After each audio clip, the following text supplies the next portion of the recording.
Page number কত ছিল?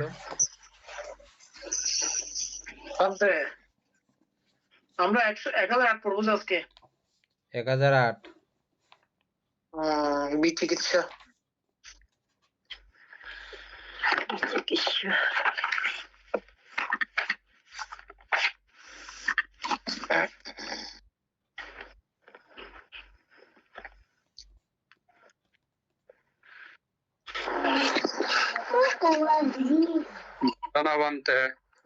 মঙ্গলক।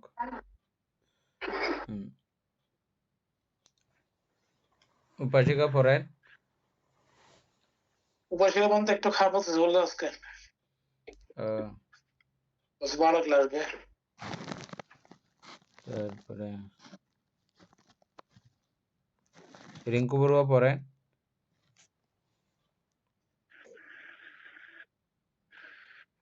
মানে পেজ খুঁজতেছি। 108 1008। হ্যাঁ 1008 এই ইয়ার তো মোবাইলে ভাঙতে মোবাইলের ডান দিকে টানতে হবে এরকম। হ্যাঁ টানতেছি ভাঙতে। অ্যাপসে ডান দিকে টানতে হবে।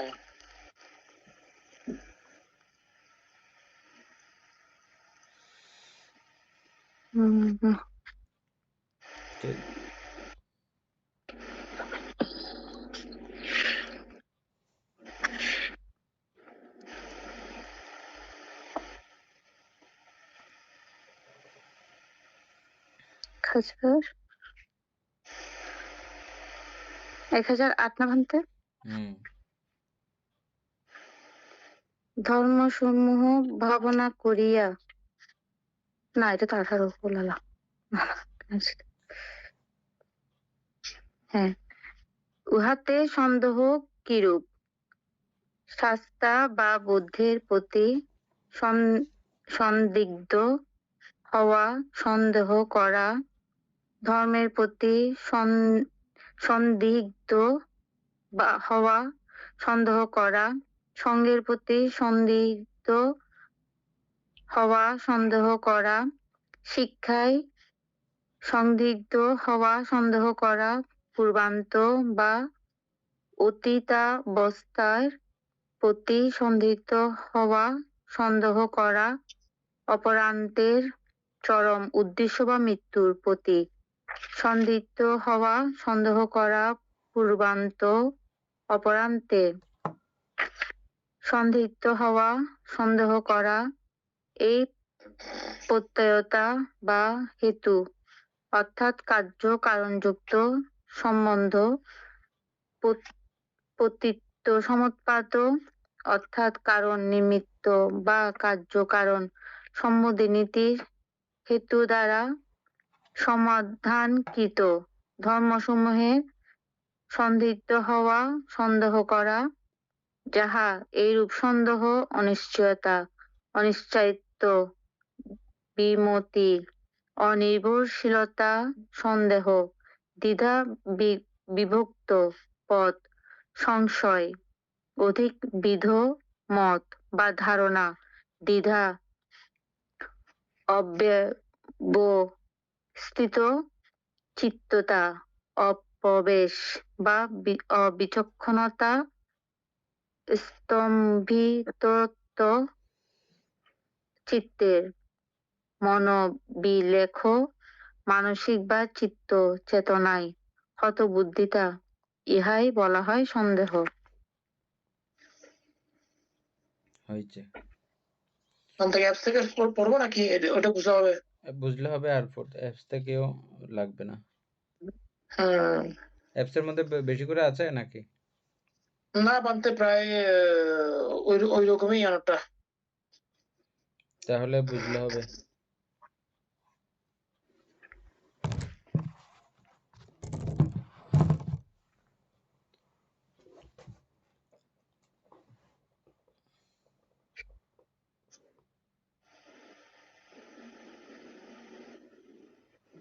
আলোচনা করেন।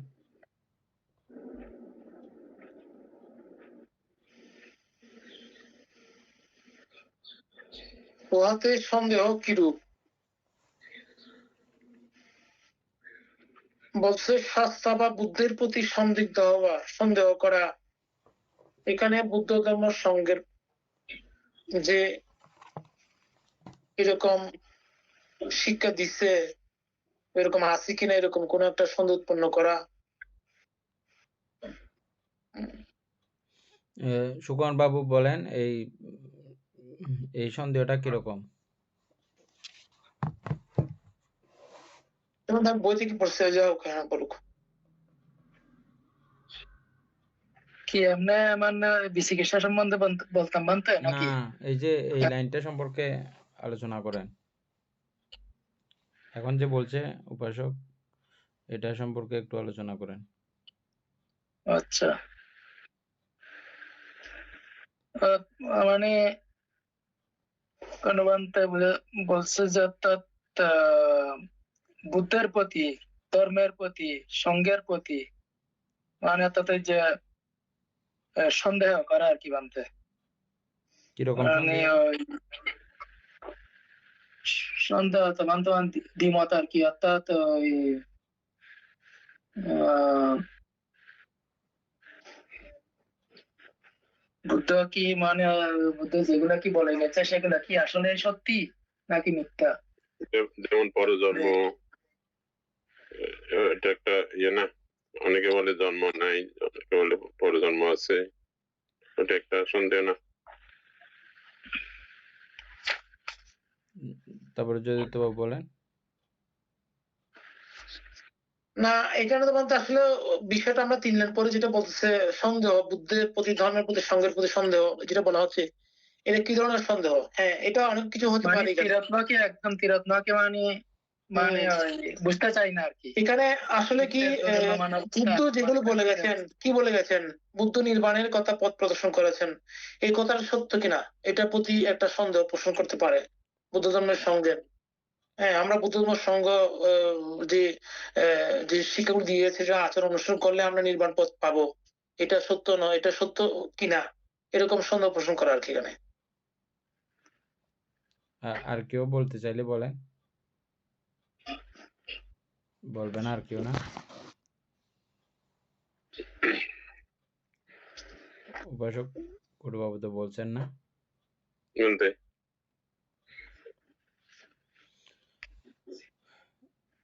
বুদ্ধের প্রতি সন্দেহ মানে হচ্ছে যে আসলেই কি বুদ্ধ এই অরহত নামক কোন একটা কি অবস্থা আসলেই আছে, এটা কি লাভ করছেন যে ঠিক, এবং এরকম সম্যক সম্বুদ্ধি কি আসলেই লাভ করা যায়, এটা কি সম্ভব, এটা কি আসলেই কোনো একটা এরকম ব্যাপার আছে নাকি,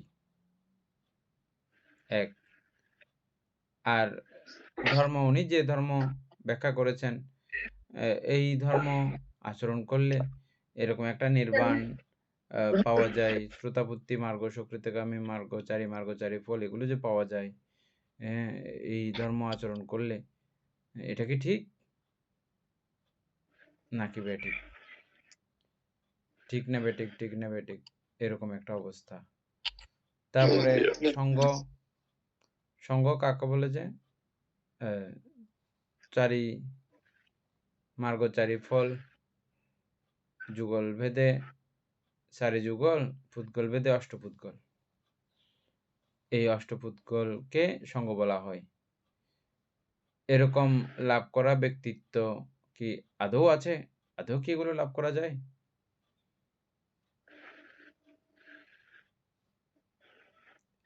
এই হচ্ছে যে সন্দেহ, তীরত্নের প্রতি সন্দেহ।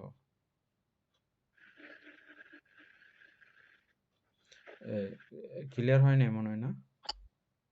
না, ঠিক আছে বলছে। ঠিক আছে বলতে হ্যাঁ, এটা ঠিক আছে। অষ্টপুদ্গল ছাড়া মানে এমনি এই সঙ্গ বলা যায় না। সঙ্গ তো আমাদের স্থাপক সঙ্গ, সম্মতি সঙ্গ, দুই সঙ্গ না। সঙ্গ দুই দুই প্রকার, তো দুই প্রকার দুই প্রকার, কিন্তু মূলত এক প্রকারই। আর্য সঙ্গই মূল সঙ্গ কিন্তু এমনি, হ্যাঁ, সঙ্গ, হ্যাঁ, সঙ্গ কিন্তু আর্য সঙ্গই। আর আর্য সঙ্গ হওয়ার জন্যে এই সম্মতি সঙ্গ তো আগে হতে হবে, অবশ্যই। আগে অরহত হয়ে এই সঙ্গে প্রবেশ করবে এরকম তো ব্যাপার নাই। ঠিক আছে। সুতরাং এই সম্মতি সঙ্গ হয়ে তো মানে ওখানে আর্যের মধ্যে প্রবেশ করতে হবে। লালিত পালিত হলে এবং নিজেও এই শিলাদি লালন পালন করলে, নিজেকে যত্ন করলে তারপর না তিনি আর্য সঙ্গে উপনীত হবেন। প্রথমে তো সম্মতিভাবেই থাকবে, সম্মতি সঙ্গ হিসেবেই থাকবে। এটা সম্মতি দান করেছেন, বুদ্ধই সম্মতি দান করেছেন বলে সম্মতি সঙ্গ। বুদ্ধই সম্মতি দান করেছেন বলেই সম্মতি সঙ্গ। আর শ্রোতাপত্তি মার্গ থেকে শুরু করে এগুলো সম্মতি দেওয়ার দরকার নেই, এমনিতে ওরা অরিজিনালি সঙ্গ। এটা সম্মতি দেওয়া সঙ্গ, এটা সম্মতি ছাড়া সম্মতি প্রয়োজন নাই। আর আবার পরিশেষে এটাও বলেছেন দুই সঙ্গই অতি উত্তম। সম্মতি সঙ্গকে উত্তম কেন বলেছেন? সম্মতি সঙ্গ না থাকলে, আচরিত না হলে হবে না তোমার সম্মতি সঙ্গ না আর্য সঙ্গ থাকলে আসবে না। আর্য সঙ্গের ইয়া নাই, উৎপত্তি হবে না, সেটা বলছিলাম আর কি। অস্তিত্ব নাই। সেজন্য সম্মতি সঙ্গও শ্রেষ্ঠ। সম্মতি সঙ্গ অবশ্যই দরকার।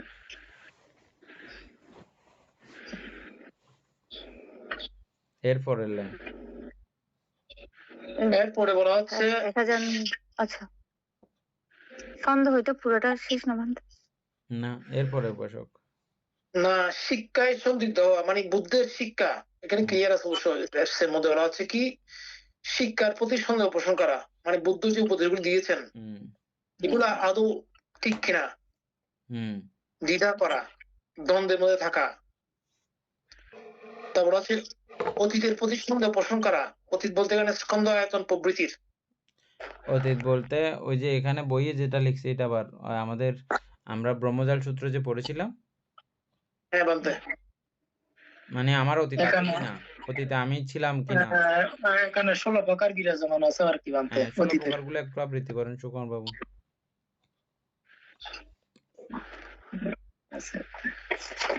পাবেন এখন? পাবেন তো আর কি, 1 মিনিট। আমি কি অতীতে ছিলাম? না, আমি ছিলাম না। আমি কি ছিলাম? কিরূপ ছিলাম? কিরূপ অবস্থা থেকে কিরূপ অবস্থা পরিবর্তিত হয়েছিলাম? আমি কি ভবিষ্যতে হব? আমি কি ভবিষ্যতে থাকবো না? কি হব? কিরূপ হব? কিরূপ অবস্থা থেকে কিরূপ অবস্থায় পরিবর্তিত হব? আমি কি বর্তমানে আছি? আমি কি বর্তমানে নাই? আমি কি আছি? আমি কিরূপ আছি? আমি কোথা থেকে এসেছি? আমি কোথায় যাব? এই 16 প্রকার বানতে বিরাজমান সন্দেহ। এই এগুলো হচ্ছে যে 16 প্রকারের সন্দেহ আর কি। আচ্ছা, তারপরে এটা তো বুঝছেন, আর আলোচনা করার কিছু নাই। অতীতের প্রতি সন্দেহ পোষণ করা, দ্বিধা করা, ভবিষ্যতের প্রতি সন্দেহ পোষণ করা, দ্বিধা করা, এটা দুটোটা কথা এটার মধ্যে চলে আসছে। অতীত ভবিষ্যৎ উভয়ের প্রতি সন্দেহ পোষণ করা, দ্বিধা করা চলে আসছে এখানে। তোমার হচ্ছে জন্ম জরা মরণাদি অবস্থা কারণ সাপেক্ষে উৎপন্ন ধর্মগুলোর প্রতি সন্দেহ পোষণ করা। বুঝছেন এটা? এটা বলতে ওইটা কি দ্বাদশ নিদানের এটা হবে আর কি। এখানে বলেন, আবৃত্তি করে দেন একবার। মানে যে কথাটা আপনি বুঝছেন ওটা মানে আবার সবিস্তারে করা আর কি। হ্যাঁ বান্তে, দ্বাদশ নিদানের বিষয়টা হচ্ছে মানে এটি কি বলে অবিদ্যা থেকে তৃষ্ণা, তারপর তৃষ্ণা থেকে উপাদান, উপাদান থেকে এটা আপনি যদি প্রথম থেকে বলতে হয় অবিদ্যার কারণে সংস্কার, সংস্কারের কারণে নামরূপ, নামরূপের কারণে সরায়তন, সরায়তনের কারণে স্পর্শ, স্পর্শের কারণে বেদনা, বেদনার কারণে তৃষ্ণা, তৃষ্ণার কারণে উপাদান, উপাদান হইতে ভব, ভব হলে জন্ম জরা মরণ, এটা আসবে আর কি পুরোটা।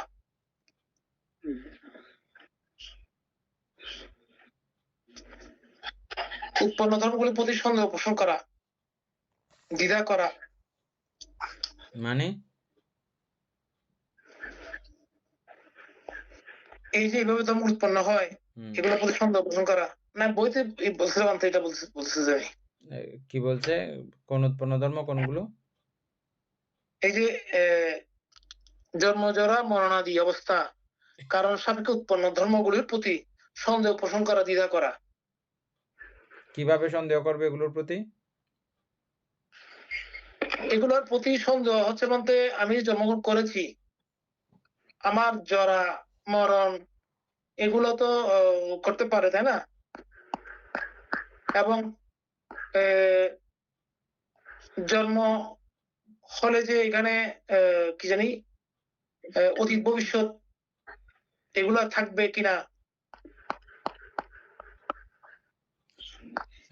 এখানে মধ্যে আসলে ক্লিয়ার করা হয় না এখানে মোটামুটি। এটা জাস্ট আমি এমনি বলতেছি। উপাসক সুকুমার বাবু ওই জায়গাটা একটু করে ইয়া করেন তো, এখানে কি বুঝাতে চাইলো? আচ্ছা, আমি বইতে থেকে কি লিখছো? ঠিক আছে। কারণ নিমিত্ত বা কার্যকারণ সম্বন্ধ নীতি হেতু দ্বারা সমাধানকৃত। পতিত সমিত পদের কথা মানে তো কথা বলছে যেমন তা আর কি ওই ধর্ম ভাবে কিভাবে সন্দেহ করবে সেটা বলতে হচ্ছে। সন্দেহটা কি? আমার সন্দেহটা হচ্ছে যে কি অবিদ্যার কারণে আসলে কি সংস্কার হয়, সংস্কার কারণে মানে তো আসলে কি বিজ্ঞান হয়, বিজ্ঞানের কারণে মানে মানে এটাই মানে ওই একদম এই শেষ পর্যন্ত আর কি। আসলে যে ধর্মগুলো মানতে ওটার প্রতি সন্দেহ আর কি, এরকম কি আসলে হয়? আর কেউ কিছু বলবেন না?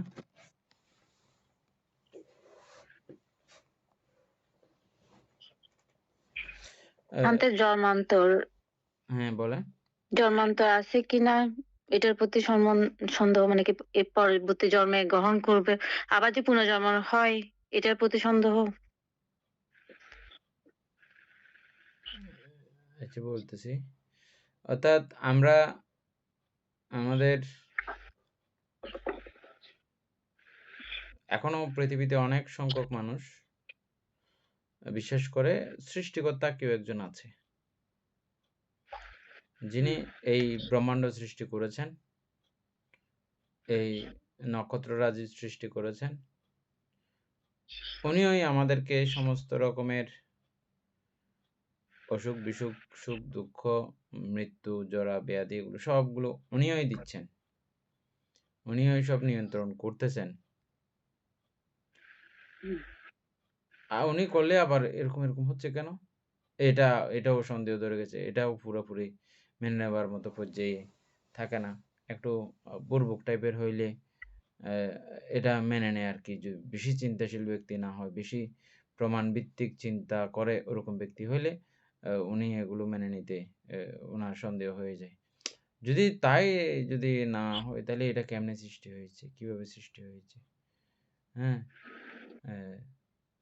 যদি তিনি এটা বিচক্ষণশীল ব্যক্তি হন, প্রমাণ করতে পারে কোনো কিছু, ওরকম বিচক্ষণতা থাকে, তিনি এটা যখন দেখবেন আবিজ্ঞাপাচে সাংকারা পুরো ব্যাপারটা, এটা যখন প্রমাণিত করে বুঝবেন, ও এখানে সন্দেহ নিরোধ হয়, ওনার সন্দেহ দূরীভূত হয়। এটা না বোঝার আগ পর্যন্ত ওনার এটা নিয়ে সন্দেহ থাকে। আমরা যতক্ষণ পর্যন্ত এই কার্যক্রমটা বুঝবো না, এতক্ষণ পর্যন্ত আমরা এটাতে সন্দিহান। আর এটা এরকম লেখা আছে, এখন তো দেখতেছি আমরা, দেখার পরেও এই যে আমরা এটাতে এখনো দ্বিধায় আছি। কি জন্য দ্বিধায় আছি? যে যদি দ্বিধা না থাকতাম, এগুলো এখনই বন্ধ করে ফেলতাম, সমস্ত গন্ডগোল বেজাল যা যা চলছে, নাকি না? দ্বিধায় আছি বলে এখনো ডরাচ্ছি না কর্ম উৎপত্তি করতে, এখনো আমাদের ডর ভয় নাই। কেন? এটা দ্বিধাটা এখনো কাটেনি। দ্বিধা কাটলে মাত্র আমার দ্বারা আর সম্ভব হবে না একটি কর্মীয় সম্পাদন করা। একটি কর্মের কত ভয়াবহতা আছে এটা আমি জানতাম। তো কর্ম কিভাবে নিরোধ হবে তখন সেটা নিয়েই তৎপর থাকতাম সদা সর্বদা। কর্ম কিভাবে বাড়বে সেটা নিয়ে তৎপর হতাম না, কর্ম কিভাবে নিরোধ করা যায় সেটা নিয়েই তৎপর থাকতাম। সন্দেহটা আছে বলে, সন্দেহের কারণে এগুলো আমরা এভাবে ঘটিয়ে যাচ্ছি আর কি। যাই হোক, তাইলে বুঝলাম এটা না কি আলোচনা হয়েছে, যে এই যে ওই যে প্রতি সন্দেহ, অর্থাৎ দ্বাদশ নিধানকে দ্বাদশ নিধানের না বুঝা বা এটা ছাড়া অন্য কোনো কারণে এই সৃষ্টি হয়েছে আমাদের এই জরা কি জরা ব্যাধি, জন্ম জরা মরণাদি, জন্ম জরা মরণাদি অবস্থা কারণ সাপেক্ষে উৎপন্ন ধর্মগুলোর প্রতি সন্দেহ পোষণ করা, এগুলোকে কোনো কিছুকে দায়ী করা, দ্বাদশ নিধানকে দায়ী না করে অন্য কোনো কিছুকে দায়ী করা, এটা হচ্ছে সন্দেহ। আর দ্বাদশ নিধানকে দায়ী করলে এটা সন্দেহ নাই, এটা ঠিকই আছে। এটা ছাড়া অন্য কিছুকে দায়ী করলে এটা সন্দিহান বা কোনো দিকে স্থির সিদ্ধান্তে পৌঁছতে পারবে না আর কি। তারপরে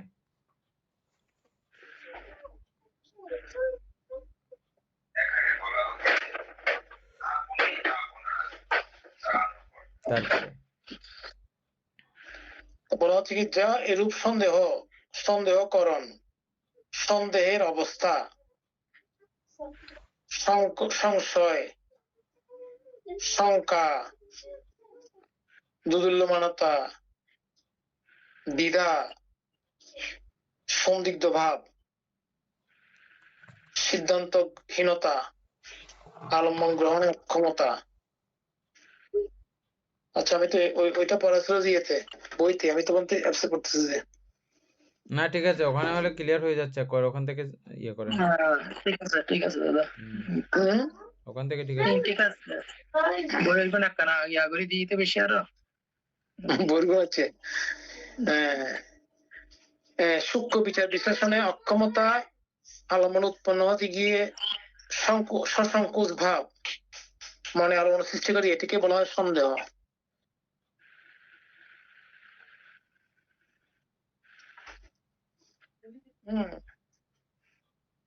এখানে বলা হচ্ছে কি যা এইরূপ সন্দেহকরণ, সন্দেহের অবস্থা,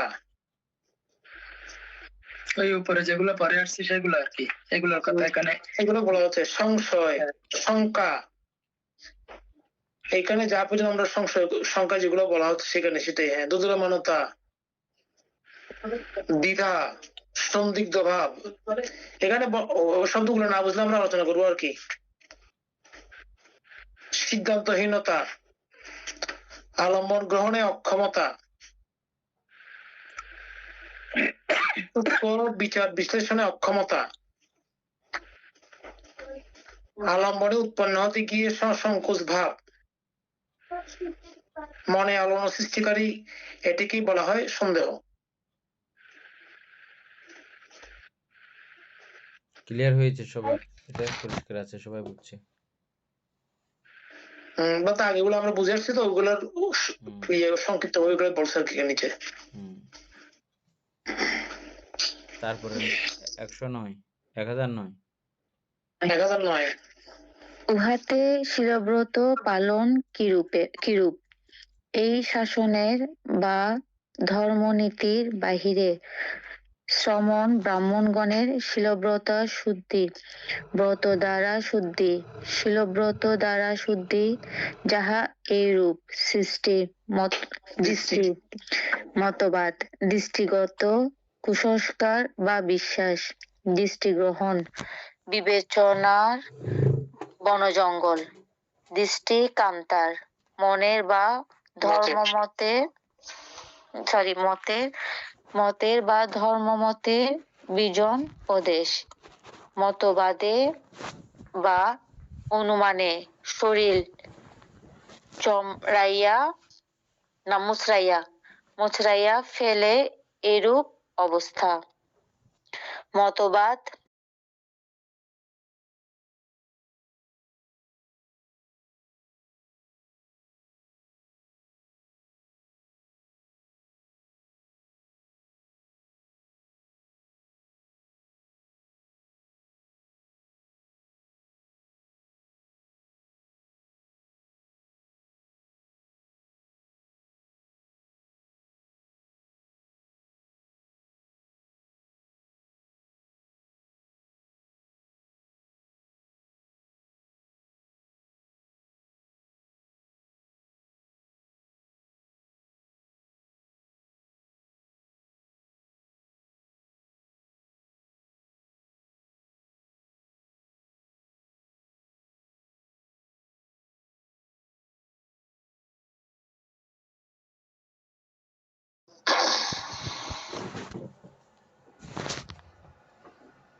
উপাসক অ্যাপসেটটা একবার করে ফেলেন ডাইরেক্ট।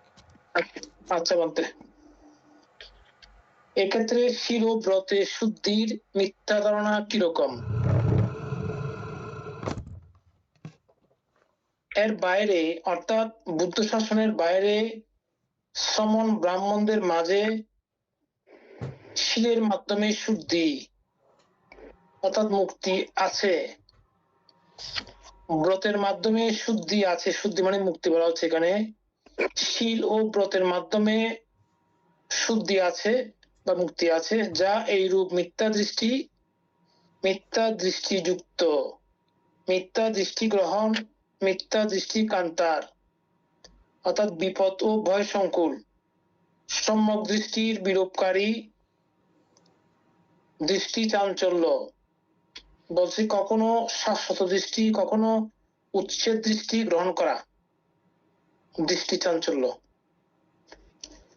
চঞ্চলতার কারণে হয় কি না, দৃষ্টি সংযোজন, দৃঢ়গ্রাহী, দৃঢ় প্রতিষ্ঠা, অভিনিবেশ, দৃঢ়ভাবে আঁকড়ে ধরে থাকা, কুপথ, মিথ্যা পথ, মিথ্যা স্বভাব, অনর্থ অহিতের স্থান, বিপদগামিতা, এটিকেই বলা হয় শিল ও ব্রতে শুদ্ধির মিথ্যা ধারণা।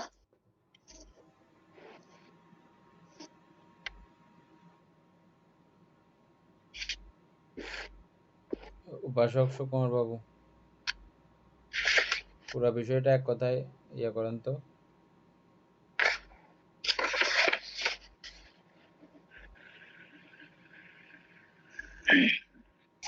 পুরো বিষয়টা বানতে তাইলে ওই যে শিলাব্রত পরামর্শ, যদি আমরা মানতে বিদর্শন ভাবনা ব্যতীত, মানে বিদর্শন ভাবনা ছাড়া মানে অন্য কোনো আচরণ, যেমন অর্থাৎ যে আমরা যা পূজা করি, মানুষ করি, তারপরে মানে ওই গঙ্গা স্নান বলেন, ওই তাবিজ কবচ, এগুলা মানে এগুলার মাধ্যমে যদি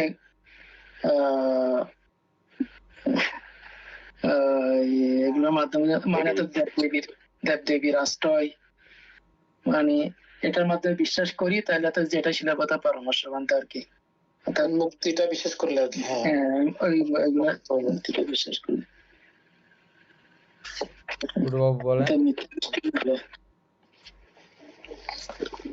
ভান্তে মানে অন্যের ইয়ে দিয়ে যেভাবে মুক্তি পাওয়ার উপায় মিথ্যা মানে ওটা তো কি বলে এই পূজা, এই বৌদ্ধের তাবিজ, এই ধরনের মানে আমি অন্যের ইয়েতে মুক্তি পাবো, ওই ধরনের আর কি। ওনারা সুকুমার যেভাবে বুঝায় বলছে ওইটাই বিস্তারিত। এটা হচ্ছে যে অন্যের ইয়ে দিয়ে পার পাওয়া, এক কথায় ভ্রান্ত ধারণা। ভ্রান্ত ধারণার ইয়ে তো ঠিক আছে, কিন্তু বিস্তারিত বলেন। রনি বড়ুয়া। আমি একটু করে বলি। বলেন। সূত্র আর্যষ্টায় মার্গ বা নির্বাণের লাভের জন্য, মানে এইগুলো ছাড়া অন্য যা কিছু আছে সবগুলো হচ্ছে শিলাব্রত পরামর্শ। রনি বড়ুয়া বলেন। সত্য ছাড়া যেগুলা আমরা অনেক সময় দেবদেবীর পূজা, অন্য ওই অনেক কিছু করে থাকে মানুষ, ওই ধরনের কোনো কিছুকে বিশ্বাস করা, এগুলাকে শিলাব্রত পরামর্শ বলে। উপাসক জয়দত্ত বাবু।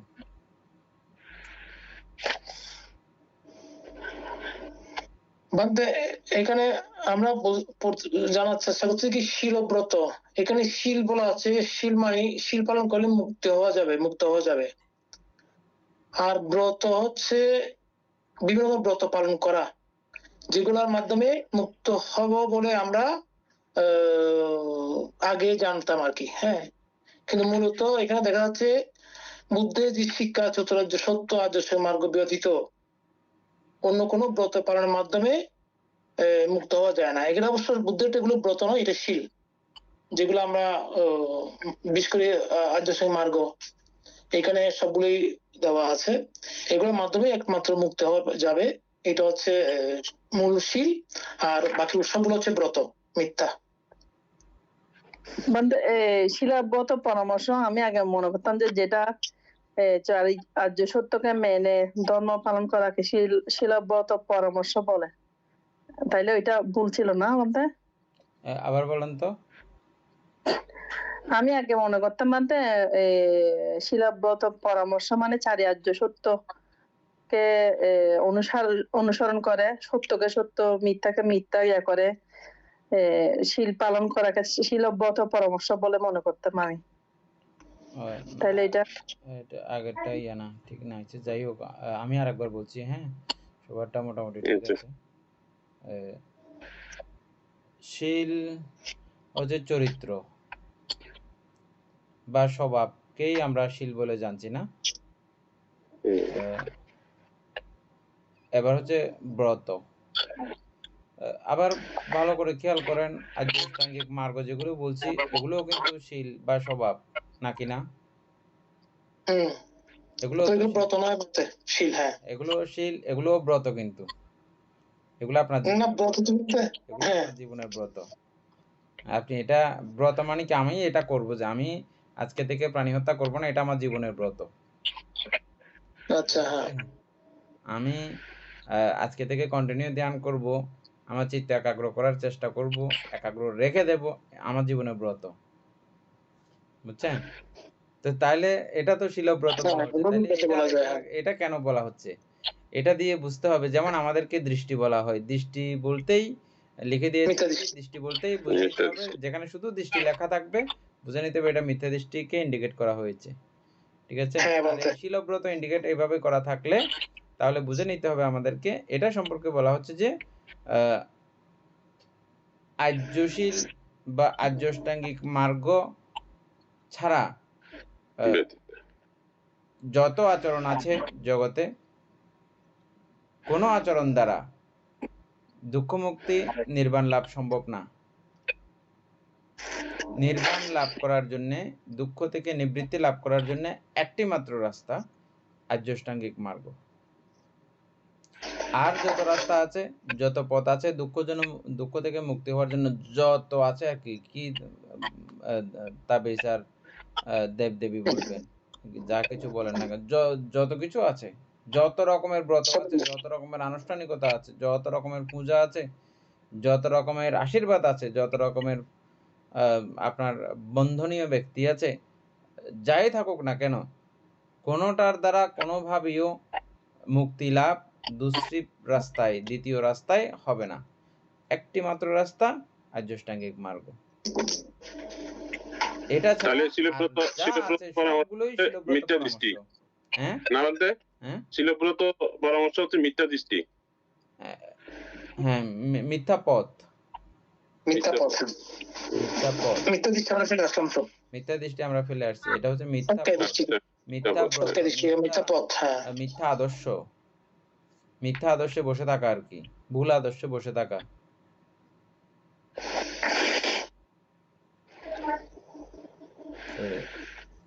তাহলে আমরা আগে আমরা চিনি ভালো করে, আবার আরেকবার পরিষ্কার হলো, আপনাদের কারণে আমারও পরিষ্কার হলো। তারপরে এখানে দৃষ্টি চাঞ্চল্য যেটা বলা হচ্ছে, এটা দৃষ্টিগত মিথ্যা দৃষ্টি আর চঞ্চলতার কারণে কখনো শাশ্বত দৃষ্টি বা উচ্চ দৃষ্টি গ্রহণ করে বলতেছে। চাঞ্চল্য বলতে আপনি যতক্ষণ পর্যন্ত সম্যকে উপনীত হবেন না, সম্যকটা সত্যটা জেনে যাবেন না। যদিও বা আপনাকে বলছে যে আন্দারমানিক গ্রামের মধ্যে এরকম একটা রাস্তা আছে, রাস্তা দিয়ে যাইতে যাইতে বিরাট একটা পুকুর আছে, ওখানে একদম সব সময় কন্টিনিউ কালের জন্য ওখানে পদ্ম ফুল ফুটে ফুটে থাকে বলছে আপনাকে, এবং ওখানে রাজহংসগুলো ইয়া করে, মানে বেড়ায় বেড়ায় ঘুরে ঘুরে থাকে, দেখতে এক মনোরম দৃশ্য। এটা আপনাকে অনেকজনে বলছে, বললেও আপনি যতক্ষণ পর্যন্ত ওটা দেখবেন না ততক্ষণ পর্যন্ত আপনাকে যত যাই জনে বলুক না কেন, একটু সন্দেহের ব্যাপার আপনার থেকেই যাবে। যেদিন হ্যাঁ ঠিক। প্রত্যক্ষ দেখে যাবেন আর সন্দেহ রইল না, সন্দেহ উত্তীর্ণ অবস্থা। হ্যাঁ, তো এক্ষেত্রেও এই চিত্ত চাঞ্চল্য ততক্ষণই থাকবে যতক্ষণ পর্যন্ত আপনি সশরীরে সচক্ষে গিয়ে সাক্ষাৎ করবেন না, দেখবেন না, এতক্ষণ আপনার চিত্ত চাঞ্চল্য না উইয়েন ফাল্লার, না উইয়েন ফাল্লার, না উইয়েন ফাল্লার এরকম একটা থেকে যায়। যখন এটা আপনি সরাসরি প্রত্যক্ষ হয়ে যাবেন আর ওইটা সম্পর্কে কোনো সন্দেহ নাই আর চিত্ত চাঞ্চল্যও নাই। আচ্ছা, এখানে বাকিগুলো হচ্ছে দৃষ্টি সংযোজন, আমরা তাকে বুঝে আসছি এটা না। তারপর দৃঢ়গ্রাহী, দৃঢ় প্রতিষ্ঠা, অভিনিবেশ, দৃঢ়ভাবে আঁকড়ে ধরে থাকা, কুপথ, মিথ্যা পথ, যে এটা আলোচনা হয়েছে, মিথ্যা স্বভাব, অনত্য, ঐতের স্থান, অনত্য সম্পর্কে আপনি ওই দিন আলোচনা করেছিলেন, বলেছিলেন, বিপদগামিতা, এগুলোর মাধ্যমে বিপদে যাওয়া হয়, এটিকে বলা হয় শিল বা ব্রতে শুদ্ধির মিথ্যা ধারণা।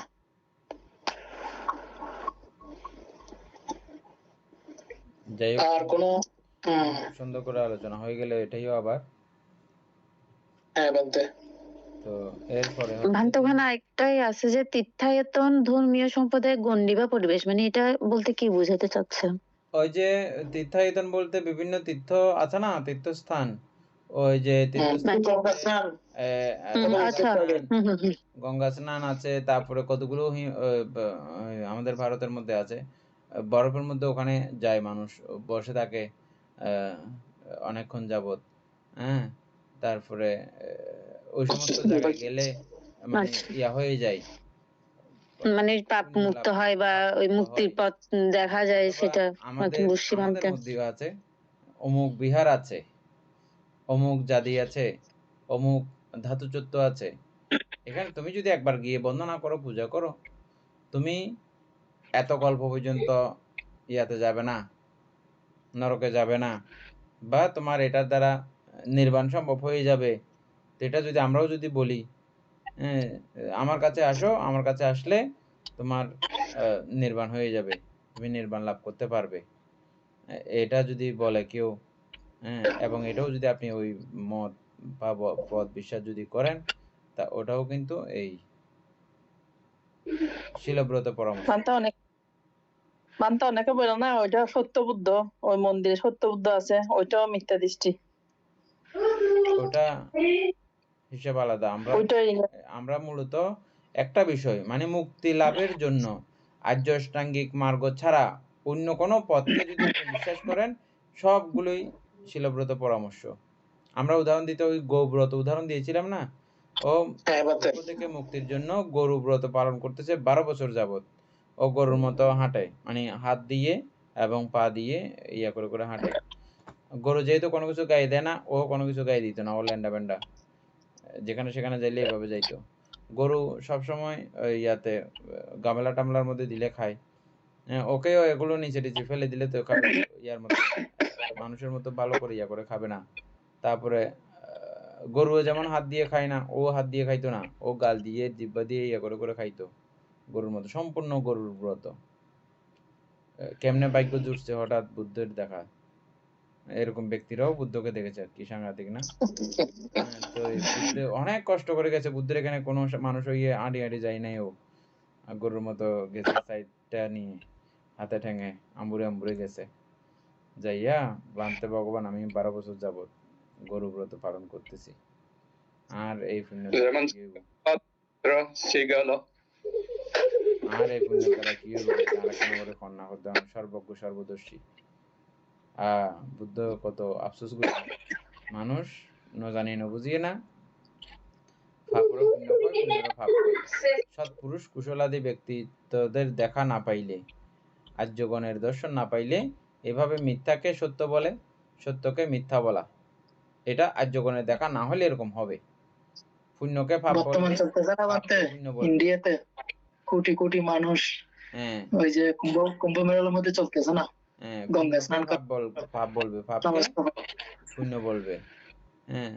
তারপরে এইভাবে সবসময় বিপরীত সংজ্ঞা প্রাপ্ত হয় আর্যগণের দর্শন লাভ না করার কারণে, বুঝছেন?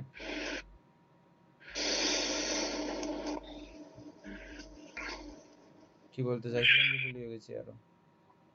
যাই হোক, তো মূল কথা হচ্ছে যে আর্যাষ্টাঙ্গিক মার্গ ছাড়া বাদে ওই যে বুদ্ধ বুদ্ধ নাকি বলছেন সেই এটা গরুর ভিতর বলছিলাম যে, তো এই গরুকে বললো, গরু ওই মানুষটাকে বললো যে দেখো তুমি এটা অনেকগুলো গরু সংস্কার বানিয়ে ফেলছো, তোমার কতবার যে গরু হতে হবে কোনো ঠিক ঠিকানা নাই।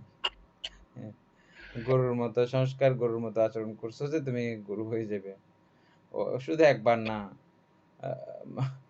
যতগুলো চিত্ত উৎপন্ন হয়েছে, 12 বছর চিত্ত তো সাংঘাতিক। চিত্ত গরু চিত্ত হয়েছে, এই গরু চিত্তগুলো তোমাকে কতবার গরু বানাবে কোনো ইয়াত্তা ফাত্তা নাই। অবুক অবুক অবুক আমি গরু হইবে নিন বললাম দে এত বছর, অবুক অবুক অবুক। তারপরে যারা যারা শিখাইছে এই সত্য জানার পরে তাদেরকে সবাইকে দুনে ফেলছে আর কি। হ্যাঁ, মানে যা মনের খুব ছিল এগুলো ঝাড়ছে। বান্দে ভগবান আমাকে সত্য ধর্ম দান করুন। তা বুদ্ধ ওনাকে সত্য ধর্ম দিলেন, বুঝলেন। আচ্ছা, তো এরকম এটা ছাড়াও আমাদের আরো আমরা বিভিন্ন রকমের ব্রত, ওটা উদাহরণ জাস্ট উদাহরণ এবং সত্যি ঘটনাও এটা, বুদ্ধ সমকালের সত্যি ঘটনা এটা। সত্য ঘটনাটা হ্যাঁ বলতে আমরা যতভাবে পাইছি আমরা। ঠিক আছে, তাহলে আমরা এটাও বুঝলাম শিলব্রত পরামর্শ। এর পরেরটা 110 এই 3 প্রকার সংযোজন বা সংলগ্নতা উহাদের একত্রে মিলন বা ক্লেশ বা কামনা সমূহ তৎসম্পযুক্ত বেদনা স্কন্ধ পূর্বত বিজ্ঞান স্কন্ধ আর উহা হইতে উৎপন্ন কায়কর্ম, বাক্যকর্ম, মনোকর্ম, এই ধর্মসমূহ দর্শন দ্বারা বা দর্শন করিয়া পরিত্যাগ করা উচিত। উপাসক অ্যাপস থেকে এই 3 সংযোজন, তার মানে বলতে এখানে 3 সংযোজন বলা হচ্ছে কি সৎকায় দৃষ্টি, বিচিকিৎসা, শিলব্রত পরামর্শ, এই 3 সংযোজন বলা হচ্ছে নাকি? এগুলো সংযোজন। উক্ত 3টি সংযোজনের কোন একটির সঙ্গে সম্পর্কযুক্ত কলুষতাগুলো,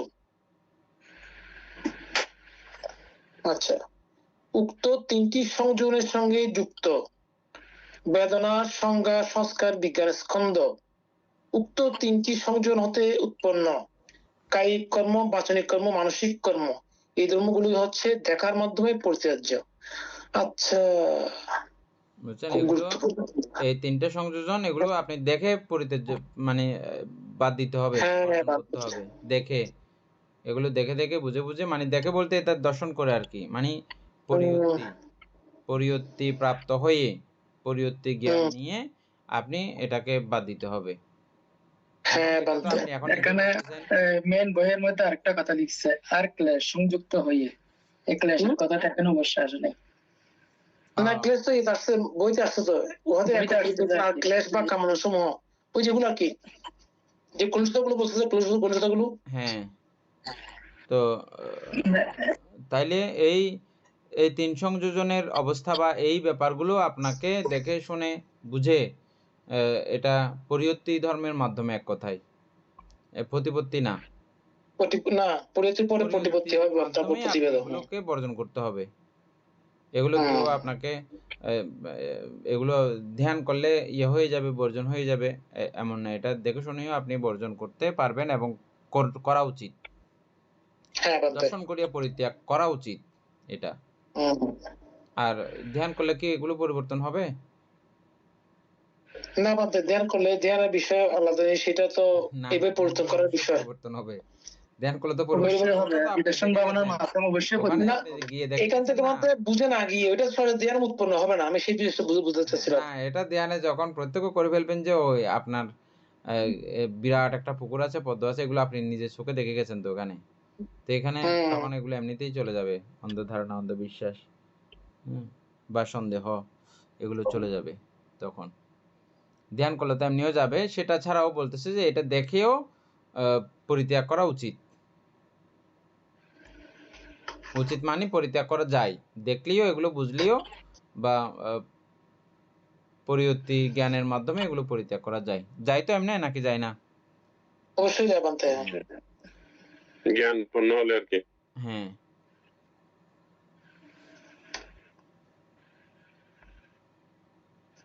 আরো এরপর তারপর হচ্ছে 11 ধর্মসমূহ ভাবনায় পরিত্যাগ করা উচিত কি রূপে?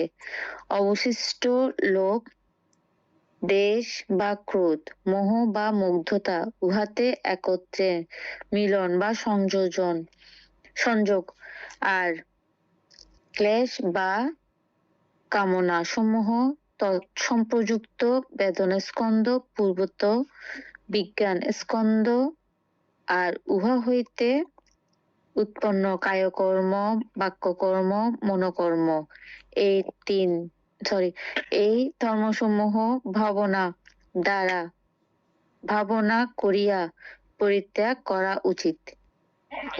ঠিক আছে, এটা বলে দিছি। আরেকটা বিষয় আছে উপরে তিনটাতে, এটা কিন্তু এই তিনটা পরিত্যাগ করা মানে কিন্তু শ্রোতাপত্তি মার্গফল না, এটা তো অবশ্যই মানতে, এই জন্য তো এগুলো ব্যাখ্যা করতেছে, আমরা সবাই জানি নরমালি করা মানে কিন্তু শ্রোতাপত্তি মার্গফল। আমি বলতে চাচ্ছি এই কথা, এই যে এই তিনটা যদি আমরা দেখে পরিবর্তন করা উচিত, আর এটা দেখে যদি পরিবর্তন করে ফেলি তাহলে কিন্তু শ্রোতাপত্তি মার্গফল, এটা বলতে চাচ্ছি। মানে এটা অতি দূরে নয়। এই বনমাতা আমাদেরকে প্রায় সময় উৎসাহিত করতেন। আমরা মনমরা হয়ে যাইতাম নানান ভাবে, চিত্ত দুর্বল হয়ে যাইত, হইলে বনমাতা একদম কি সুন্দর গানের সুরে বলবে যে খুঁজিলেই পাই, লোভ দেশ মোহতারে ঢাকিয়াছে গাই, আবরণ খুলে ফেল দেখিবে নির্বাণ, চিরশান্ত হবে তুমি রহিবে অম্লান। আমাদের অম্লান বাবুর নাম। হ্যাঁ, চিরশান্ত হবে এবং অম্লান রহিবে, কোনো সময় মলিন হইবে না। সবসময় প্রস্ফুটিত, হাস্য উজ্জ্বল, প্রফুল্ল, এটা অম্লান। তারপরে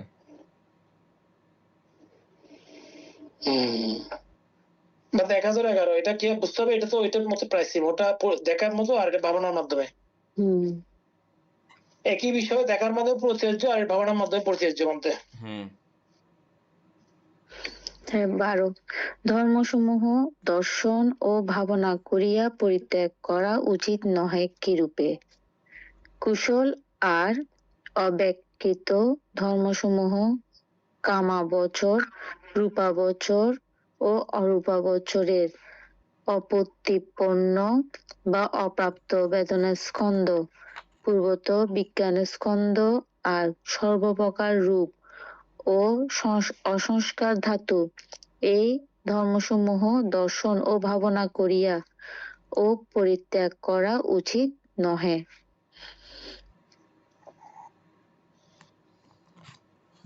অ্যাপস থেকে কোন ধর্মগুলো দেখার মাধ্যমে পরিচর্য নয়, ভাবনার মাধ্যমেও পরিচর্য নয়? কোন ধর্মগুলো? আচ্ছা, কুশল ও অব্যকৃত কামাবচর, রূপাবচর ও রূপাবচর ও অনন্তর্গত ধর্মগুলো। এখানে বেদনা স্কন্ধ থেকে বেদনা সংজ্ঞা সংস্কার বিজ্ঞান স্কন্ধ শুরু করে 28 প্রকার সমস্ত রূপ, অসৃষ্ট ধাতু মানে নির্বাণ, এই ধর্মগুলি হচ্ছে দেখার মাধ্যমে পরিত্যাজ্য নয়, ভাবনার মাধ্যমেও পরিত্যাজ্য নয়। সুকুমার বাবু বলেন তাহলে কিসের মাধ্যমে পরিত্যাজ্য? সুকুমার বাবু বুঝে এটা বলেন।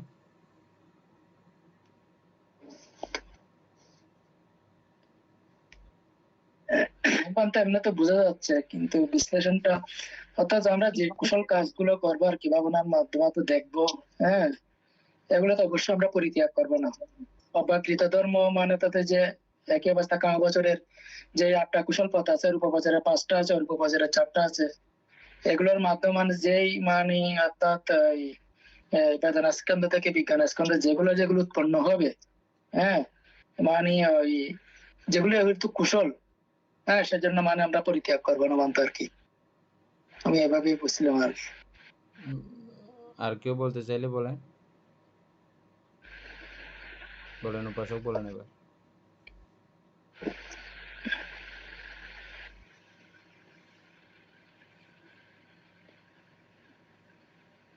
বান্দা আমি ক্লিয়ার বুঝি নাই তো বান্তিটা, ও আচ্ছা, আমি সেই কারণে প্রশ্ন করছিলাম। অর্থাৎ এগুলো দুইভাবে বুঝতে হবে।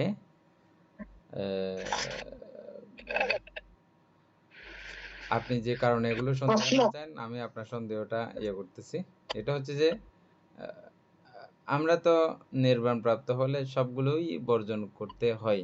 কেন বর্জন করি আমরা? কি জন্য করি? যে কারণ সবগুলোই দুঃখ আজ সত্য, সেটা যেমনই হবে হোক না কেন, দুঃখ আজ সত্য, এটাই ঠিক। এগুলো দুঃখের আকর, হ্যাঁ, সেটা ঠিক আছে, সেটা অবশ্যই সেভাবে নিতে হবে, সেটা না নিলে তো হবে না, এটা লাস্ট পজিশন। কিন্তু এটা বোঝার পরেও, জানার পরেও আমরা কখনো কুশল করা বন্ধ করি না। অরহৎগণ কখনো কুশল করা বন্ধ করেন নাই। কুশল তারা একদম অন্তিম মুহূর্ত পর্যন্ত কুশল করে গেছেন। এই কুশল সংস্কারগুলোকে ওনারা কখনো বর্জন করেন না, এবং যে রূপীয় ব্যাপারগুলো আছে, আমরা এই রূপও আমরা কখনো বর্জন করে ফেলি নাই। এটা এরকম, এটা নশ্বর, এটা বঙ্গর, এটা দুঃখদায়ক, সবকিছু জানে বুঝি, এবং আন্তরিকভাবে এগুলো ত্যাগ হয়ে গেছে। কিন্তু ত্যাগ হইলেও আবার ত্যাগের মধ্যেও এগুলো আমি সেভাবে বর্জন করে ফেলতেছি না। বুঝছেন? এখন ক্লিয়ার হয়ে গেছে না?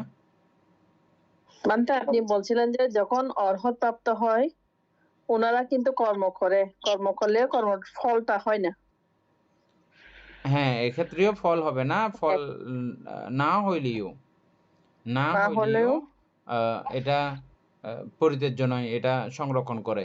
এটা মানে কুশলের সমস্যা হয়ে যায়, আসলে আর কি পরিত্যাগ। এটা ভবিষ্যৎ আর কোনো জমা হয়ে কিছু থাকে না, ওইটা না বান্দা? হ্যাঁ, আর এখন হচ্ছে যে এগুলো আমরা ওইভাবে দেখলেও, ওইভাবে এখনো, যেমন আমরা এখনো কোনো মার্গপথের প্রতীক হই নাই, এখনো পর্যন্ত অধিগত করি নাই। তো আমরা তো জানি যে কি এটা দুঃখদায়ক, এটাও। কিন্তু দুঃখদায়ক হলেও এগুলোকে আমরা বর্জন করে ফেলতে পারবো, বর্জন করতে পারবো এগুলো, কুশলগুলোকে? না মানতে, সেটা তো অকুশল শুধু এখানে আমরা বর্জন করব, কুশল কোনো কিছু আমরা বর্জন করব না। অকুশলগুলো সবগুলো বর্জন করব, কিন্তু কুশলগুলো তো বর্জন করব না। কুশল বর্জন করার আরো পরবর্তীতে ধাপ আছে, সেখানে গিয়ে আমরা কুশলও বর্জনের অবস্থা আসবো।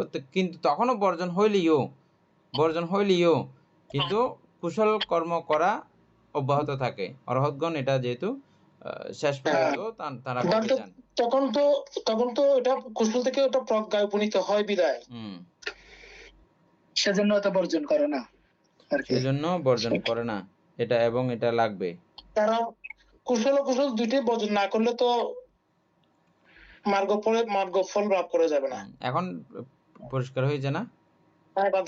এমনি একটু উভয়কটিকের মতো লাগতেছে ঘটনাটা, পড়তে এরকমই লাগে।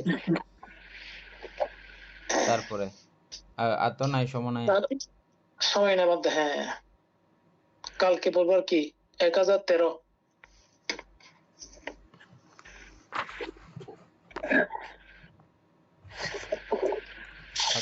মাঘে পূর্ণিমা তিথি। এই দিনে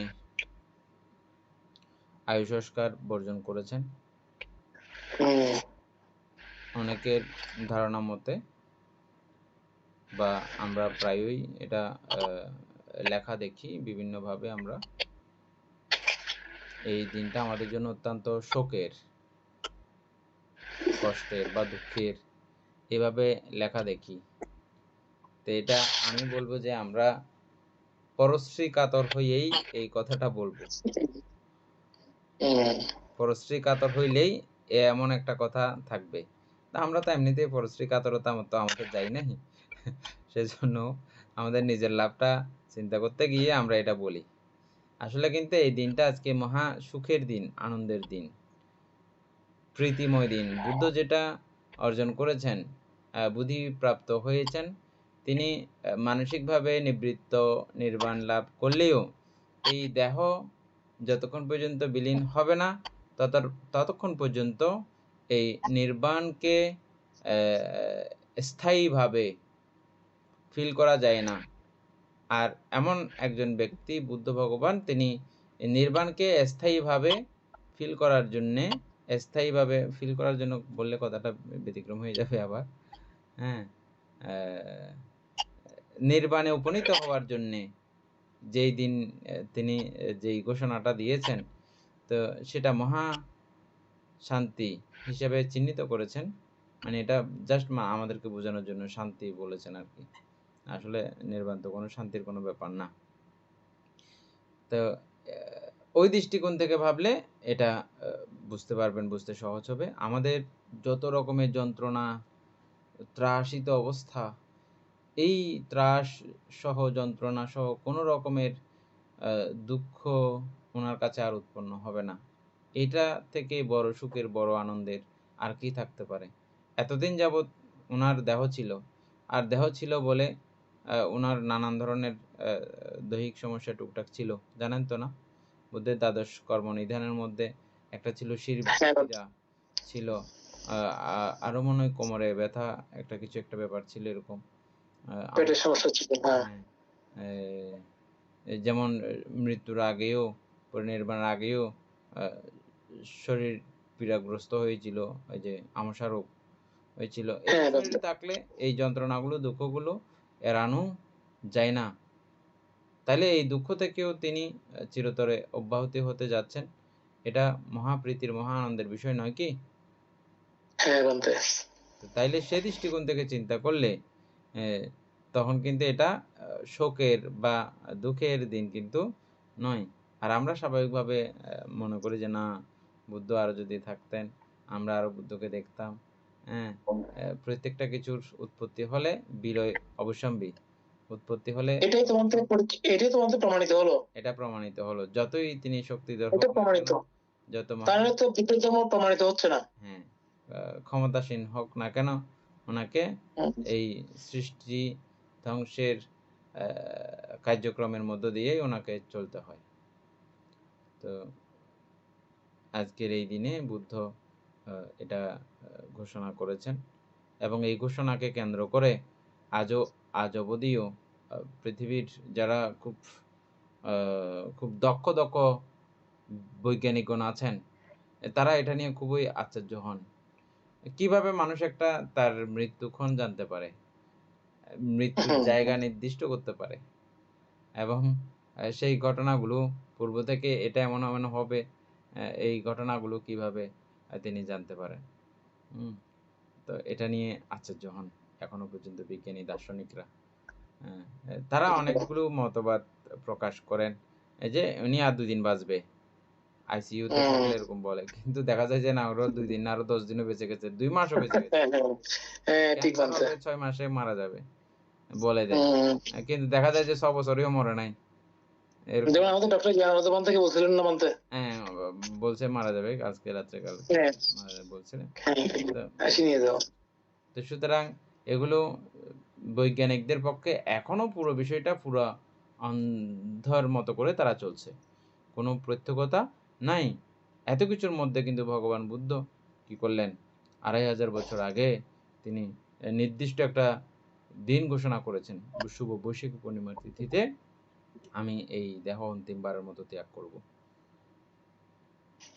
এবং আরো যাবতীয় অনেকগুলো কথাবার্তা তিনি বলেছেন এই দিনে, এবং পাতিমুখ্য উদ্দেশ্য করেছেন আমাদের ভিক্ষুদের জন্য, যে ইয়ে আছে না, ভিক্ষুদের শিল আর কি। মুখ্য মানে হচ্ছে নির্বাণ, মুখে পতিত করায়, এই জন্য পাতিমুখ্য। যেই শিলগুলো, যে নীতিগুলো মুখে পতিত করায়, ওগুলোকে পাতিমুখ্য শিল বলা হয়, বুঝছেন? আমাদের এই শিলগুলো আছে না, এগুলো সবগুলো নির্বাণের সহায়ক, নির্বাণের সহায়তাকারী। পালন না করলে নির্বাণের সহায়তা করবে না, পালন করলে নির্বাণের সহায়তা করবে। এই পাতিমুখ্য শিল মানে খুব দ্রুত, খুব স্পিডে আপনাকে নির্বাণে উপনীত করাবে পাতিমুখ্য। আরো বিভিন্ন রকমের বর্ণনা আছে অবশ্য। এই পাতিমুখ্য উদ্দেশ্য করেছেন যে এই মাঘী পূর্ণিমা তিথিতে, যে কোনো এক মাঘী পূর্ণিমা তিথিতে এটা বুদ্ধ ঘোষণা করেছেন। এই দুইটা খুব উল্লেখযোগ্য, হ্যাঁ, মাঘী পূর্ণিমার দিনের জন্য। অথচ সেই জায়গায় যদি দাঁড়িয়ে চিন্তা করেন, অন্যান্য ধর্মগুরু পৃথিবীতে আরও অনেক আছেন, তাদের বেলায় এই মৃত্যুর দিন বা মৃত্যুর সময় খুব নিদারুণভাবে কেউ হত্যা হয়েছে, যুদ্ধে হত্যা হয়েছে, বা কেউ আরও ভয়ঙ্করভাবেও ঘাতকের হাতে মৃত্যু খুব তিল তিল দুঃখ পেতে পেতে, যন্ত্রণা পেতে পেতে মৃত্যুবরণ করেছে এগুলো। কিন্তু বুদ্ধেরটা একদম প্রকাশ্য এবং অনেক ভক্তবৃন্দের, শিষ্যবৃন্দের সমারোহের মধ্যে সকলকে সমন্বিত করে সকলে এই দৃশ্যটা দেখবে এমন একটা দৃশ্য, এমন একটা অবস্থা তৈরি করেছেন। আশ্চর্য না? বড়ই অদ্ভুত না? হ্যাঁ, বড়ই অদ্ভুত। এবং মৃত্যুর আগ মুহূর্ত পর্যন্ত তিনি কথা বলেছেন। মৃত্যুর আগ মুহূর্তে তিনি সুভদ্রকে শেষবারের মতো প্রভুজা দিয়েছেন। অন্তিম শিষ্য সুভদ্র, অন্তিমবারের মতো ওই মৃত্যু বিছানা থেকে, নির্বাণের বিছানা থেকে উঠে তিনি আবার করলেন, প্রভুজা দিলেন এবং অন্তিম শিষ্য হিসেবে ঘোষণা করলেন। এবং ওই কোনো সন্দেহ থাকলে এখনই প্রশ্ন করো, তোমাদের এবং যে কোনো প্রশ্ন করতে পারো তোমরা, উত্তর তোমাদের দেব। এবং ওখানেও তিনি মহামৈত্রীতে শাস্তি প্রদান করেন, ওই মৃত্যু মঞ্চে এবং নির্বাণ মঞ্চে আর কি শাস্তি প্রদান করেছেন মৈত্রী চিত্তে। শাস্তি, ব্রহ্মদণ্ড দিয়েছেন কাকে? বুদ্ধের স্বগোত্রীয় যে পিসুতবাই না মাসিতবাই একজন ছিলেন, যে পিসুতবাই মনে হয়, ওনাকে দিয়েছেন, ব্রহ্মদণ্ড দিয়েছেন। কারণ ওই দণ্ড না খাইলে ওনার নির্বাণ লাভ সম্ভব হবে না। বুদ্ধের স্বজ্ঞানে জেনে ওনাকে ব্রহ্মদণ্ডও দিয়েছেন। মানে ওটাও কিন্তু মহামৈত্রীর প্রতিচ্ছবি। কিন্তু ওনার প্রতি মৈত্রীপরায়ণ হয়ে সবাইকে শাস্তি দিলে, কতগুলো মানুষের শাস্তি দিলে বেউরা হয়ে যায়, কিন্তু বুদ্ধ এগুলো বুঝে শুনে কাকে শাস্তি দিলেও পরিবর্তিত হবে এগুলো বুঝে শুনে ওই শাস্তিগুলো দিতেন। আর এখন দিলে উল্টা ও আরো অ্যাকশন নেবে, এরকম যদি ব্রহ্মদণ্ড দেয়। কিন্তু বুদ্ধ যে দিয়েছেন, বুদ্ধ এমন ভাবে এগুলো কার্যপ্রণালী করেছেন, এটা যদি মানে পালন করে তাহলে তাদের নির্বাণ খুব ত্বরান্বিত হয়ে যায়। এরকম মহামতি ধর্মরাজ বুদ্ধ আজকের এই দিনে তিনি এই অন্তিমবারের মতো দেহ ত্যাগ করার ঘোষণা দিয়েছিলেন।